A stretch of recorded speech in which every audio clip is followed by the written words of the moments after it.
We're going through a series on the book of Matthew right now. We're in chapter 5 today, the Sermon on the Mount. So if you missed it, you got a lot to look forward to, a lot of chapters in Matthew. I'm really happy because Dennis Keating is here today with his wife Patricia. Dennis has been fighting cancer, went through esophagus surgery, and so it's great to see you back in the fellowship. Welcome back. Everyone's happy you're here. And also, this is Alexa and Cole Gordon's last Sunday, and they're right back there, and they're going back. They have a job in Hampton Roads, Virginia, doing youth and family ministry. So we just want to let you know, we're so grateful that you were here. Wish it were longer, but so grateful for your service to the church. And there's going to be a farewell party for them Thursday night at our house.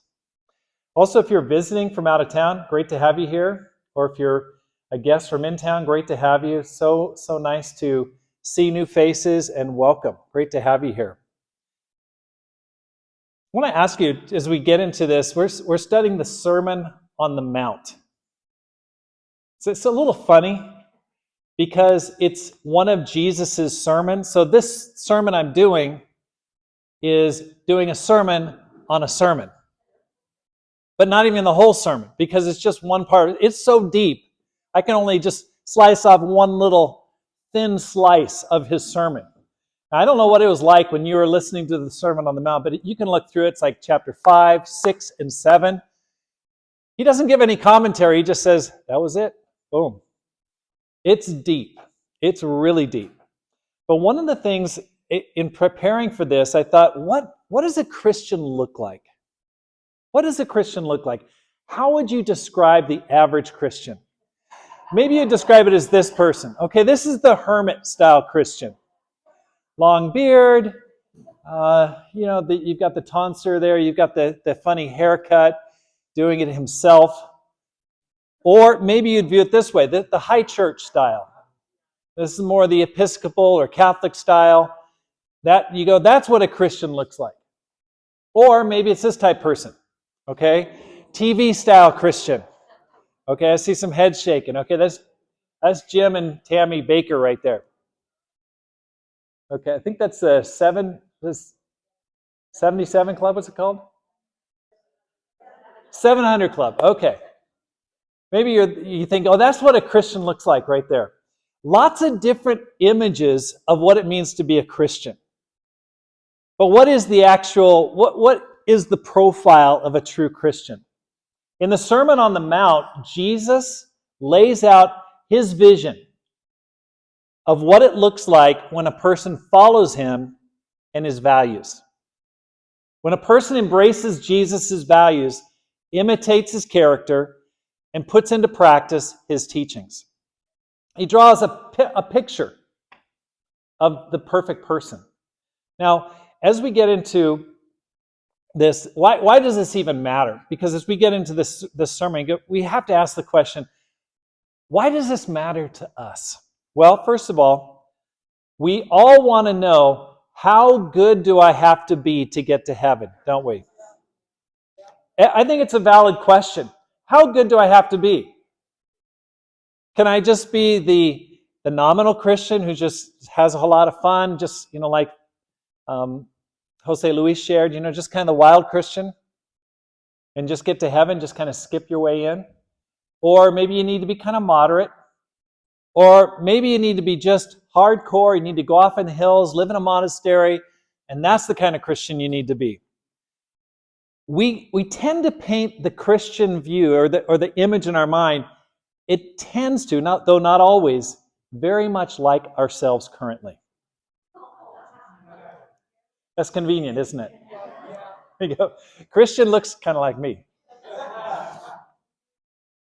And that's okay. We all have our flaws. Or we just go to extremes. On the one hand, you've got super interior Christians, hermits, focused only on the internal qualities. One trend you see in Christianity today, if you're at all familiar with like reading Christian books or Christianity Today, the term spiritual formation. Anyone heard that term? Okay, it's big time. Spiritual formation. Now, I get it rubs me a little the wrong way because the writers of spiritual formation kind of they write it and then they package it as if it's something new in Christianity. Like, okay, we just stumbled onto something just brand new. It's called spiritual formation. You really need to pay attention to this. And yet, whenever I talk to an author on my podcast who's big into this, what it comes down to is essentially discipleship, following Jesus. But it's nice to have new terminology. They just like having a new name. It sells more books and it seems more impressive. On the other end of this spectrum, you've got super exterior Christians, engaged in the world, but often lacking any distinctiveness, any doctrinal solidity, or any deep spirituality on the inside. So you've got some people that are like, oh, I'm just going to pray 16 hours a day. I'm just going to look at my heart and just really work on that. I'm not going to talk to people because people make me sin. I'm just going to stay in the house and stay away. Then you've got other people like, hey, we need to serve people. We need to be out among the people. We got to do things. But at the same time, not so deep. It's just all about activity. The Sermon on the Mount is so powerful because it's so corrective. It avoids all extremes and calls us to a middle where both are part of our lives. Engagement with the world and absolute responsibility for our interior life. Doesn't that make sense? And so we're going to dig into it. It calls us back to that point of tension, right in the middle. The awkward middle that demands deep and sincere holiness and full-on engagement with the world around us. That's what Jesus called his disciples to. Now, I want to just put this out there right at the beginning. I dread these 3 chapters.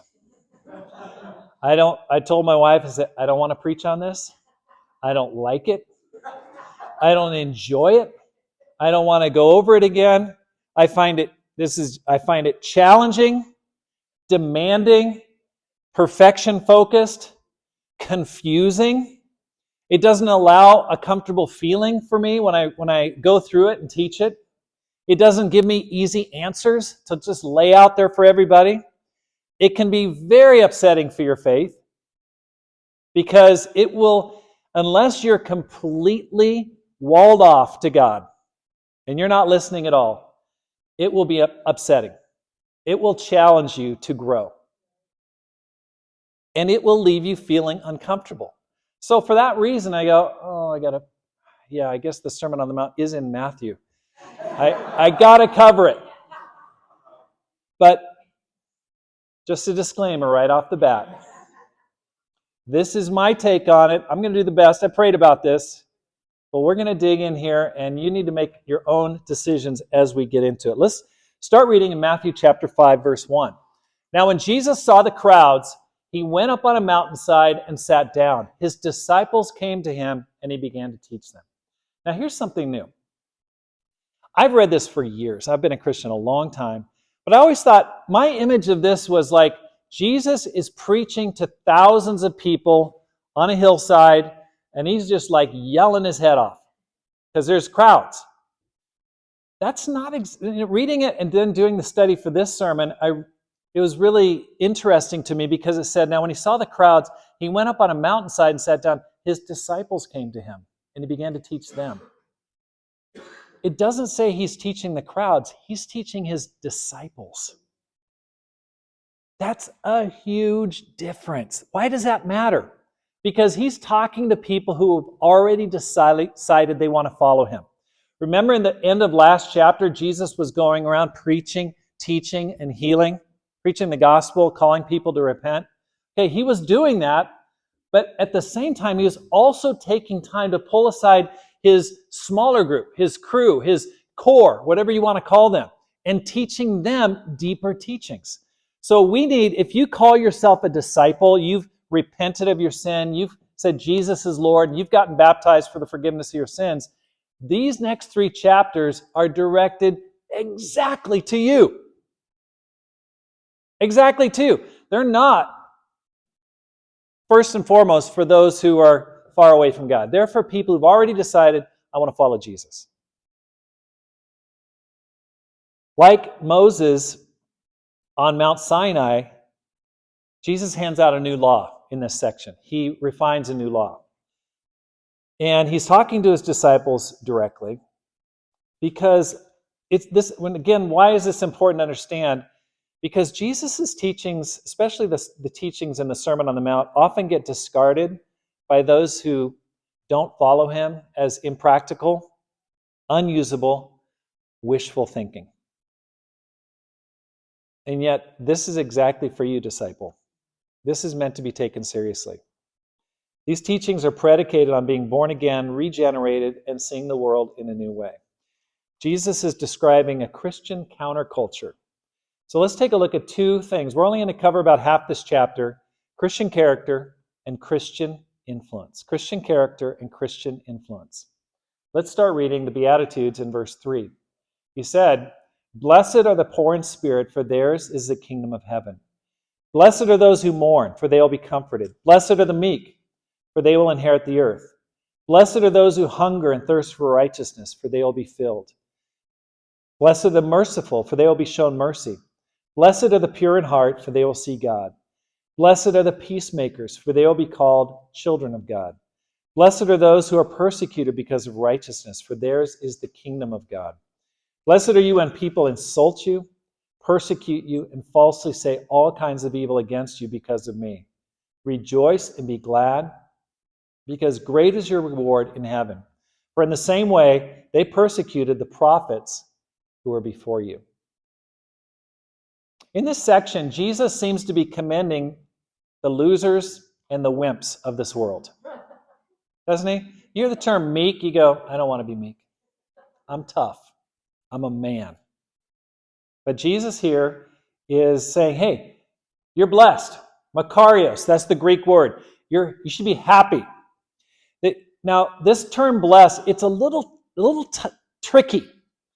And I want to kind of go after it in a different angle because it's important to understand what's he really trying to say here. First of all, it's like congratulations. Like, great job. Like, you're fortunate if this is your current situation. He's describing the good life in the Christian life. He says you're blessed. It's what God thinks of a person, how he evaluates their life. It's like Jesus is saying, hey, good for you if you're in this situation. You're in a very, very good spot. Why is he doing this? Why does he load these all up at the very beginning of his sermon? Because I think he's forewarning his disciples about a life that's lived dedicated to internalizing and practicing the teachings of Jesus. When you start following Jesus seriously and actually trying to put into practice his teachings, it's a little counterintuitive. You think it's going to be amazing. And day after day, your life is going to be incredible. In reality, there's a lot of days that just stink. And you go, this should not be happening to me. And so Jesus just says, hey, listen, if you're feeling this way, you're blessed. You're on the right track. Congratulations. You're going in the right direction. That's what it's like to follow me. He's also counting the cost for them and us, offering encouragement for those who chose to follow the narrow road. Because if you start that narrow road and you go, this shouldn't be this way, you're going to be tempted to go back to the broad road. So let's break it. We'll just go through some of these a little bit more in detail. In verse 3, it says, "Blessed are the poor in spirit, for theirs is the kingdom of heaven." You've got to acknowledge your spiritual bankruptcy, your poverty. It's like if you were lost at sea. Let's say you took a cruise. You took the Norwegian cruise through the Caribbean or something like that. You just drank too much that night. You say, oh my gosh, I have to confess this when I get back to Tucson. But you fall off the dock and you just go, oh my gosh, you're out there, you're lost at sea, the ship's gone. And you're like, I need to be saved here. But then a boat comes along, a little fisherman's boat. And they're like, hey, come on, let's come on in. And you go, I'm okay, I'll just swim to shore. Would you do that? No, you go, listen, I am lost. I need help. It's the mindset that says, I am in deep trouble. I need to be rescued. That's that poverty of the spirit. Or like the guy who fell out of the window. He fell from the top, and down below as he's falling, someone leaned out the window and said, how are you doing? He said, fine so far. Jesus is warning against the people like the Laodicean church in Revelation chapter 3, who said to themselves, we're doing fine. We're doing great. We're well fed. We have everything we need. And Jesus said, you don't realize you're pitiful, poor, blind, and naked. Jesus wants people that feel their need spiritually, that really feel like, hey, I need some help here. And if you're feeling that way, Jesus would say, bless you, you're in a good spot. Even though you feel terrible about being in that spot. You know what I'm saying? Even though when you're in that spot, you go, I'm lost. I just don't know where I should be going. Jesus says, you're on the right path. You're doing good. Blessed are those who mourn, for they'll be comforted. Now, that doesn't mean be happy when you're sad. When you get a health verdict, oh, be happy, put a smiley face on. No.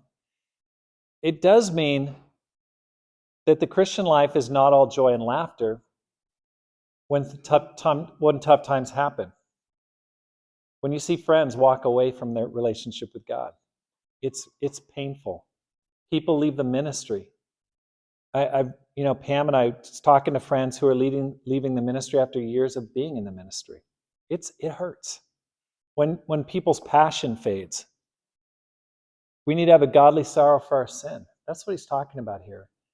When you feel that sense of like sorrow, you're actually in a good spot, because it's going to open you up spiritually. Then he goes on, he talks about, blessed are the meek, for they will inherit the earth.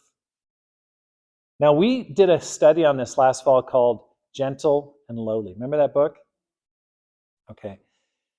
That book is a good one, and Jesus himself says, for I am gentle and lowly. That's how God describes himself. And he says, if you're meek, you're blessed. What does that mean? Humble and gentle. What is meekness? It means having a true and accurate view of yourself. Being amazed that God can treat us as he does, and that influences how we treat other people. Just realizing, man, I'm so lucky to be in the kingdom of God. I'm so lucky to have grace shown on me. I'm going to give to other people. It's a humility that says, I don't deserve what I have, and I'm gonna be a blessing to other people. In verse 6, he says, blessed are those who hunger and thirst for righteousness, for they'll be filled. What's this? Spiritual hunger based on what has gone before. You feel like, I need to grow spiritually. Hunger and thirst are perpetual characteristics of a strong disciple. When you start feeling like, I'm good where I'm at, I can just coast right into heaven, that's a non-blessed situation. That's the situation where you go, you're actually in kind of the yellow zone there. You better pay attention. But when you feel like, I am so far from where I really want to be at this stage of my life, and this is something I wrestle with. I'm 58. I'm in my late 50s. But at the same time, I still feel like I'm 24. You ever get that feeling? Like I still feel locked into my early 20s. I just feel like I'm just young and cool, and I got my whole life ahead of me. And then I wake up in the morning and go, oh, Lord, what happened to 30 years? Now, if you're older, maybe you can understand what I'm talking about. But when I think about my Christian life, I go, I shouldn't struggle with this. I shouldn't be wrestling with this. And I can get so down on myself. I can have all sorts of inner narratives. Rob, you're a minister. You're a preacher of the gospel. You're not 25, you're 58. You should have this down. You should be walking on water by now. And you're nowhere near it. And I can get really down about that. It's really frustrating, and I can just say all sorts of negative things. I'll have days. I had a day this last week where I'm just like, honey, I stink. I'm just doing terrible. I feel like, and Pam's always like, oh, honey, you're doing so great. You're awesome. You're amazing. I'm like, don't feel that way. But Jesus says, when you feel that gap, you're actually blessed. Now, do I want to be there? No. But happy are those who hunger and thirst for righteousness. I don't want to be where I'm at spiritually. I want to grow. In the book of Hebrews, it says, because by one sacrifice he has made holy those who are by one sacrifice he is, help me out, guys. Okay, because by one sacrifice he has made perfect those who are being made holy. Okay, I love that passage because it talks about this kind of tension. As a Christian, and again, I'm talking to disciples today. Okay, I'm talking to you right there. You're perfect in the eyes of God because of what Jesus did. Isn't that awesome? Can I get a little woohoo? A little excitement? At the same time, you are far from holy. You're still in the process of being made holy. Now, if you have somehow deluded yourself thinking, when I was made perfect, I am perfect. In my day-to-day life, you're missing something. You're faking yourself out. Yes, legally, it's as if you'd never sinned, but in reality, what's really going on? You're in the process of getting purified every single day. And that should cause a tension in your life where you feel like, here's where I'm at spiritually, but in reality, here's where I really am at. And there should be a hunger like, I want those two to meet. I want to get where I'm at spiritually in my real life. We should be secure and also called higher at the same time. We're left in a limbo of gifted righteousness and a perfect righteousness that's far from perfect, a personal righteousness that's far from perfect. There's no room to rest or be comfortable. Okay, when's the last time you just felt like, I am just really blowing it here?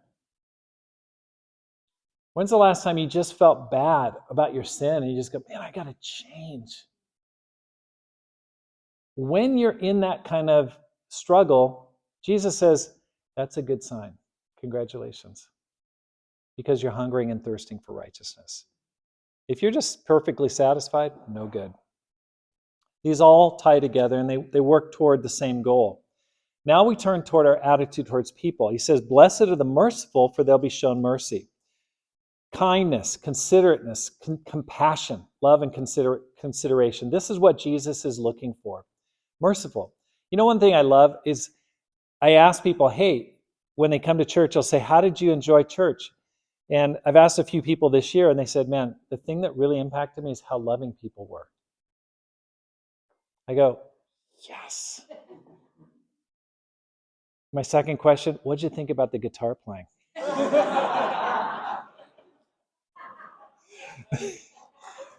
No. But that first question, I go, what'd you think? And they say, the church was so loving. I go, yes. That's one thing that just, the most important thing. Can't fail on that point. Mercy, kindness, gentleness. And I just want to commend every disciple in here for doing such a great job. He says, blessed are the pure in heart, for they will see God. Jesus requires heart-level righteousness more than rule righteousness. We're going to dig into that next chapter. Not next chapter, but next week.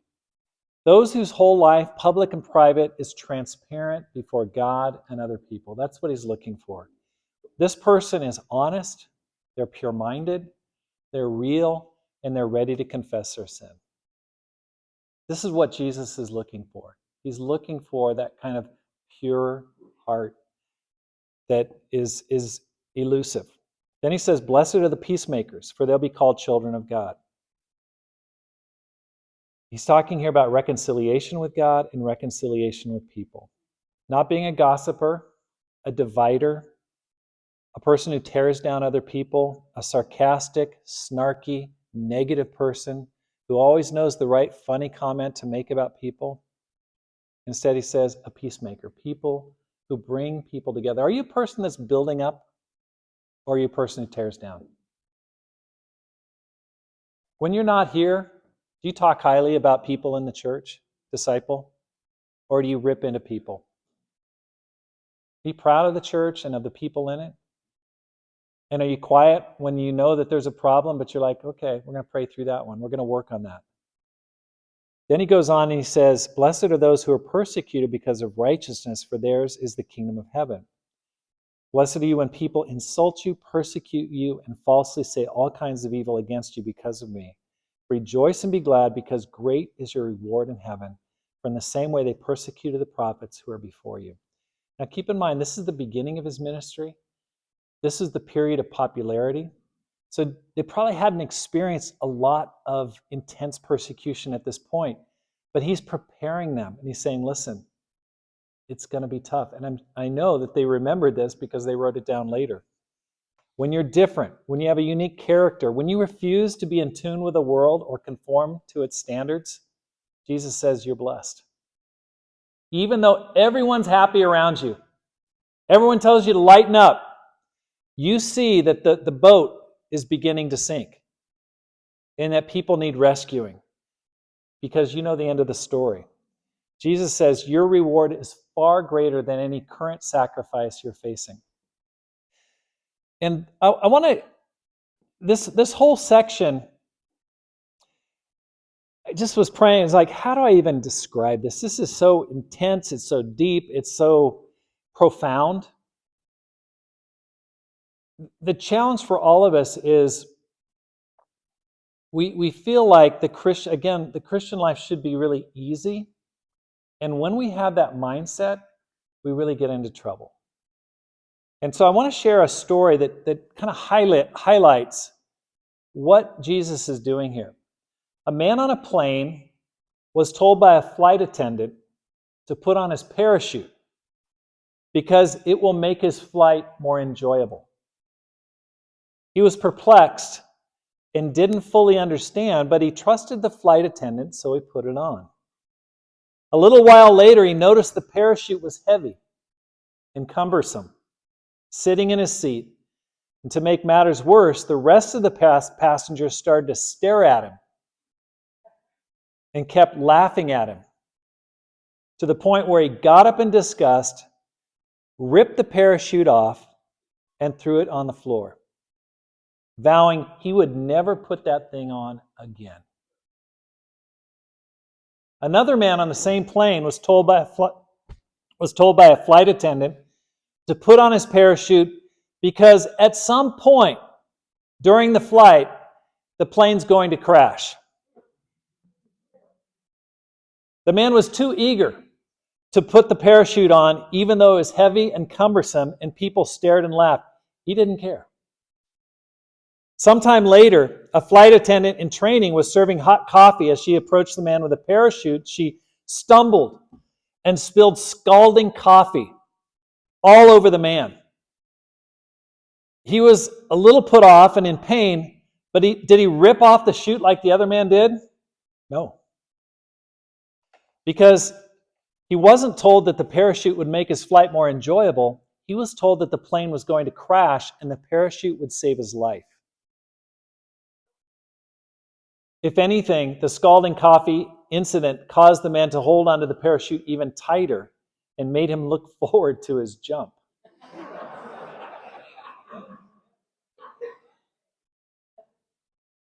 Why do people walk away from Jesus? You've had friends that used to be so faithful. Maybe they studied the Bible with you. They taught you. They shared scriptures. They pulled you aside and say, hey, bro, you're a little off track here. And now they're not even connected to Christ. You have people like that in your life. Why did they do that? It could be that they thought following Jesus was going to make their life a whole bunch easier. That it would make their marriage better. That their kids would start doing everything well. Their kids would shape up. They would go to the right college. that their kids wouldn't have emotional challenges or mental health issues. They thought all Christians were going to be loving and kind and never say anything negative. They thought they were going to be served by Christians at all times. They thought that there was going to be free babysitting. They thought, that it was going to be amazing, that there's unlimited potlucks for anyone who's a Christian. I don't know. Somewhere along the line, their image, what they bought into, didn't match up to what they were living through. They got persecuted. They got laughed at. Someone hurt their feelings. Someone just scolded them when they didn't need to. Someone gave them advice they didn't want to hear. And instead of working through it and saying, actually, I'm in a pretty blessed situation, this is exactly what Jesus said was going to happen. They said, I am taking this parachute off. It's messing up my life. Instead, I'm going to sleep in on Sunday. I'm going to skip on Wednesday. I am not going to use that time to read my Bible. It's a complete waste of time. If you're following Jesus for comfort, you're going to be sadly disappointed. And Jesus pulls his disciples up on the mountain and he tells them at the very beginning, listen guys, it's going to be tough. At times, it's going to stink. And at those times, I want you to remember something. You're blessed when that happens. Are you going through that right now? Tough time when you just feel like, my life stinks. This is not what I bought into. Even though you may feel that way, step outside and go, what does Jesus think about your situation? He may be looking at it completely differently. And most likely is.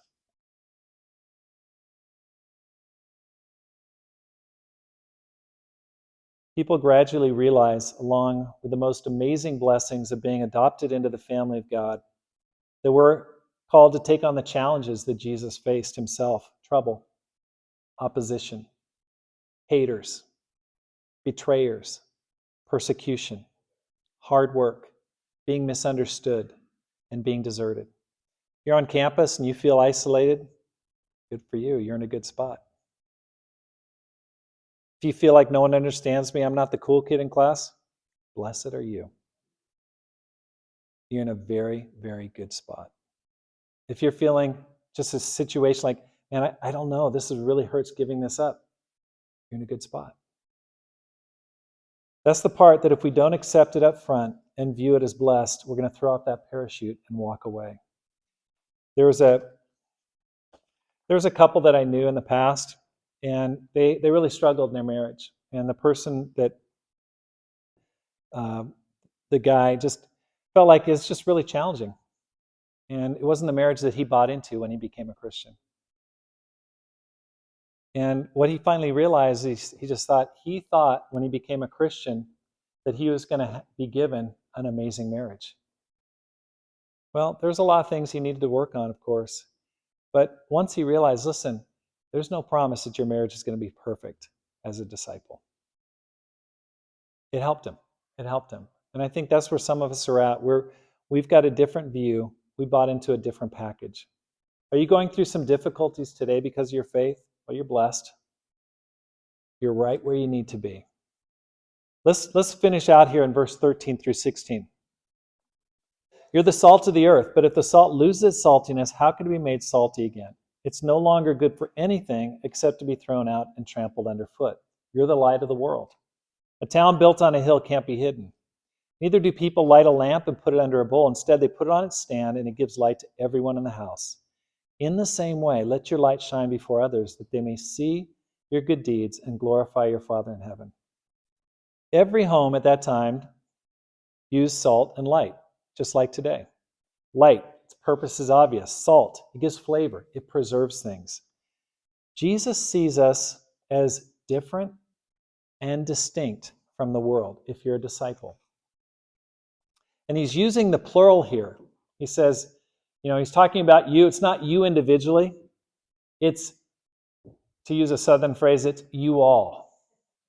Or if you really want to get into it, all y'all. I just laugh at that. I just go, oh my gosh, okay.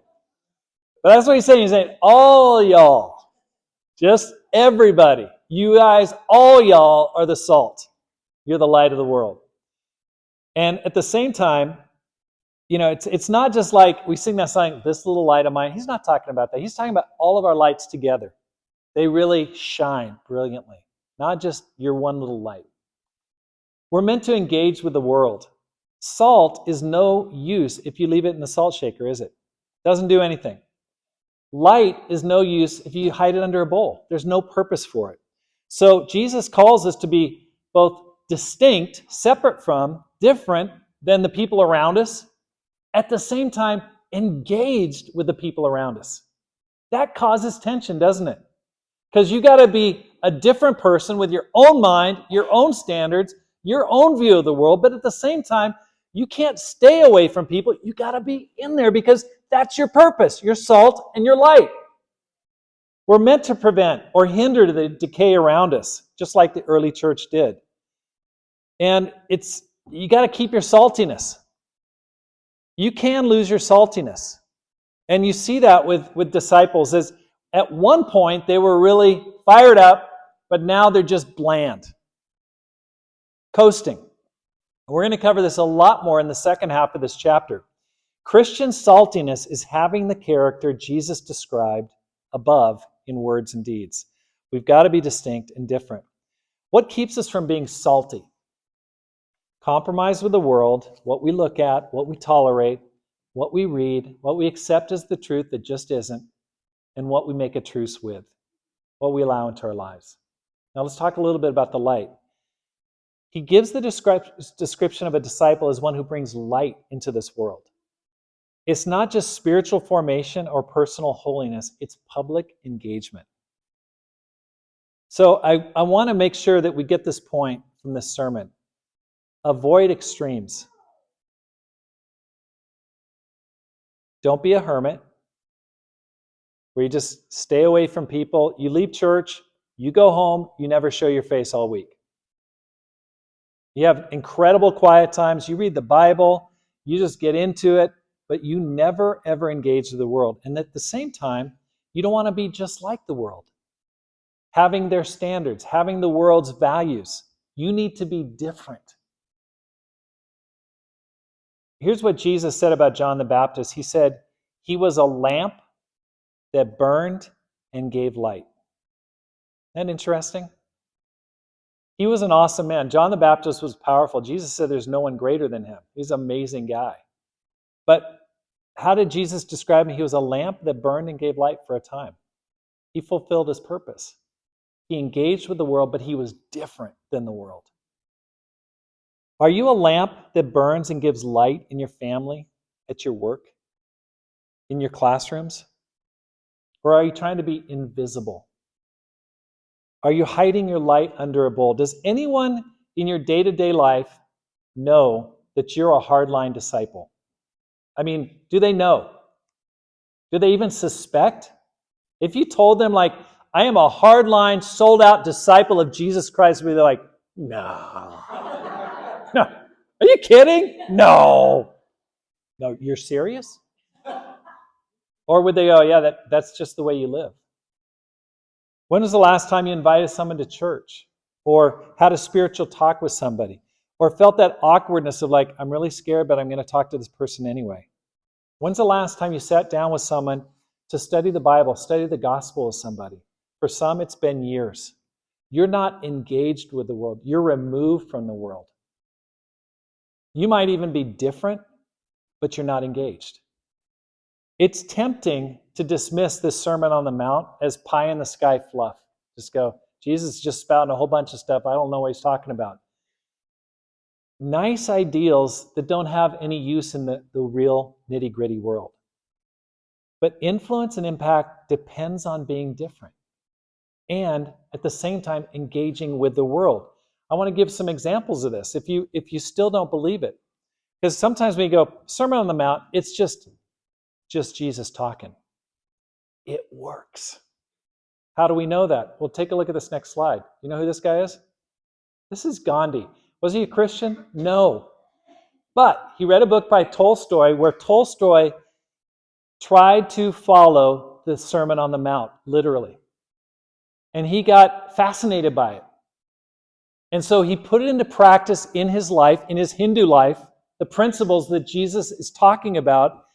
That led to a revolution that brought a peaceful change of power in India and removed the greatest power of that time, Great Britain, and without warfare.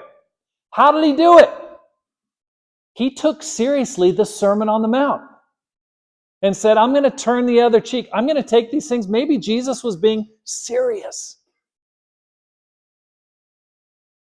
It's not just pie in the sky. It will work if you'll work it. Next slide. Who's this guy? Martin Luther King Jr. Who was he influenced by? Jesus and Gandhi. Guess where Martin Luther King Jr. took a trip to?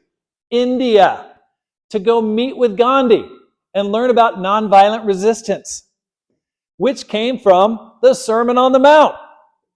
And he came back, and that application of the Sermon on the Mount changed America. That's why we celebrate Martin Luther King Jr. Day here in America. Now, if you're saying, well, Sermon on the Mount doesn't work, you're deceived. Because there's two visible and incredibly powerful examples of people who actually applied it and it works. These men changed the world. They are influenced by Jesus' sermon. And they changed the world because they were different from the culture around them. But at the same time, they constantly engaged with the culture around them face to face. And that combination, that tension of being different and engaged caused a lot of sparks. They both were assassinated, persecuted, and experienced everything Jesus talks about, but they changed the world. They had the character to practice their beliefs, and they were persecuted and killed because of their character and influence. Now, Jesus is talking to you today.